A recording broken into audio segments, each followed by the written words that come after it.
High friend, good morning all of you. তো আগের ভিডিওতে তো তোমরা দেখলে যে আমরা আসলাম ট্রেনে করে বাড়িতে, তো সবটাই শেয়ার করেছি। এটা হচ্ছে পরের দিন সকালের ভিডিও। তো সকাল বলাটা ভুল, এখন ওই 11টা মতো বাজে।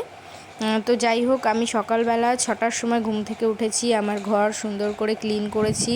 তারপর জামা কাপড় যেগুলো ট্রেনে আর কি পরেছিলাম সেগুলো সব ধুয়ে দিয়েছি। এখন হচ্ছে আমার ড্রেসিং টেবিল, আলমারি এগুলো গুছিয়ে রাখার পালা। তো দেখো, যেহেতু বাড়ি ছিলাম না, কি এলোমেলো অবস্থায় সব কিছু আছে, তো এগুলো সব গোছাতে হবে। তো সব কিছু আর কি এলোমেলো, যেহেতু বাড়িতে একটা অনুষ্ঠান আছে, তো সেই জন্যই সব কিছু গুছিয়ে সুন্দর করে রাখবো। তো ঈশানকে ব্রেকফাস্ট করিয়ে নিচেই রেখে এসেছি। আর আমার আলমারিতে দেখো জামা কাপড় আর ধরছে না, মনে হচ্ছে আর একটা ওয়ার্ড্রপ হলে ভালো হয়। তবুও এত জামা কাপড়, কোথাও যাওয়ার সময় মনে হয় সত্যি আর একটু জামা প্যান্ট থাকলে ভালো হতো, কিছুই হয়তো নেই। তো সব মেয়েদেরই এরকমই হয়, যে যতই জামা প্যান্ট শাড়ি গয়নাগাটি থাকুক, তবুও মনে হয় কোথাও যাওয়ার সময় কিছুই নেই। তো আমরা মেয়েরা এরকমই, বেসিক্যালি 50% বলাটা ভুল, 90% মেয়েরাই এরকম আমরা। তো যাই হোক, চলো তারপর হচ্ছে এগুলো গুছিয়ে রাখলাম সব কিছু। আর এদিকে দেখো, আমার সব আর কি ব্ল্যাঙ্কেট, বালিশ, টেডি বিয়ার সব কিছু আমি যাওয়ার সময় ঢুকিয়ে রেখে যাই। তো আসার পরে আবার সেগুলো বের করি, যেহেতু আলমারিতে না রাখলে ধুলো পড়ে যাবে। তো সেই জন্যই সব কিছু গুছিয়ে রেখে যাই।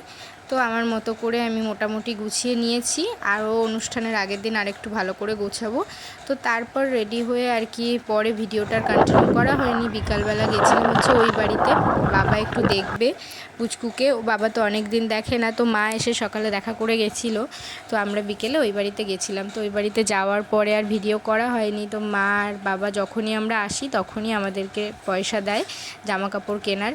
তো এবারও দিয়েছিল। তো সেই জন্যই যেহেতু কিনে রাখলে না আমার আর কি হাজব্যান্ডের পছন্দ হয় না, নইলে ওর গায়ে হয় না, সাইজের প্রবলেম হয়, এরকম কোনো প্রবলেম হয়, সেই জন্যই পয়সা দিয়ে দেয়, আমরা নিজেরাই কিনে নিই। তো যাই হোক, কেনাকাটা করে আর কি বাড়িতে চলে গেলাম। বাড়িতে গিয়ে রাত্রেবেলা ঘুমিয়ে পড়েছিলাম। তো তারপর আবার এটা হচ্ছে নেক্সট ডের ভিডিও। সকাল সকাল উঠে আমি চান করে আর কি পুজো দিয়ে দিয়েছি শ্বশুরবাড়িতে। আর কি আমি সকাল সকাল উঠে উঠোনটা ঝাড় দেওয়া আর পুজো দেওয়া, এই দুটো কাজ আমি করে রাখি। আর রান্না টান্না তো আমার শাশুড়ি মাই করে, এগুলো শাশুড়ি মায়েরই দায়িত্ব। আমরা একটু গুছিয়ে টুছিয়ে দিই, শাশুড়ি মাই করে রান্না বান্না সব। তো যাই হোক, এগুলো করার পরে ভিডিওটা কন্টিনিউ করা হয়নি। এই যে এখন আমরা ব্রেকফাস্ট করবো, বসে আছি। চলো তোমাদের সাথে শেয়ার করি আজকে সকাল সকাল মা কি রান্না করেছে। আর সকাল আর দুপুরে বেসিক্যালি মাই রান্না করে, আমরা সব গুছিয়ে দিই। পড়ে যাবে কিন্তু শোনা। তো গাইস, চলো তোমাদের সাথে শেয়ার করি যে কি কি রান্না হলো আজ আমাদের বাড়িতে।